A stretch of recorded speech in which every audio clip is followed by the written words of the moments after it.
Asia কাপের 3 দিন পর অবশেষে এশিয়া কাপের ট্রফি বিতর্ক নিয়ে প্রথম মন্তব্য করলেন পাকিস্তান ক্রিকেট বোর্ডের চেয়ারম্যান ও দেশটির স্বরাষ্ট্রমন্ত্রী মহসিন নকভী।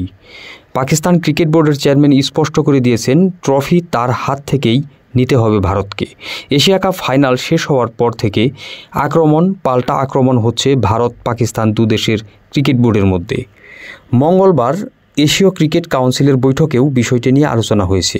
তবে এসব খবর বিভিন্ন সূত্রের মাধ্যমে আসছিল। অবশেষে মুখ খুললেন মহসিন নকভী। বিতর্ক শুরু হওয়ার 3 দিন পর পাকিস্তান ক্রিকেট বোর্ডের চেয়ারম্যান স্পষ্ট করে জানিয়েছেন, ট্রফি তার হাত থেকেই নিতে হবে ভারতকে। সম্প্রতি কয়েকটি মিডিয়ায় এশীয় ক্রিকেট কাউন্সিলের বৈঠকে ভারতীয় ক্রিকেট বোর্ডের কাছে ক্ষমা চেয়েছেন নকভী।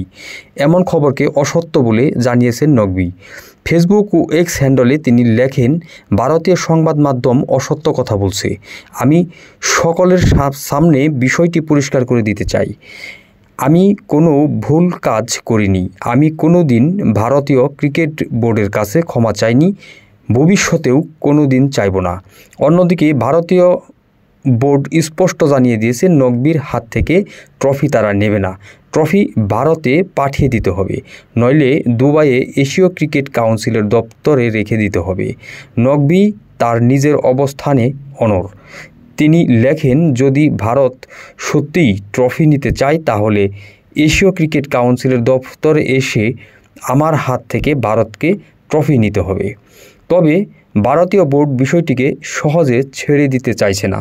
নকভীর বিরুদ্ধে স্বার্থের অভিযোগ করতে যাচ্ছে ভারতীয় বোর্ড।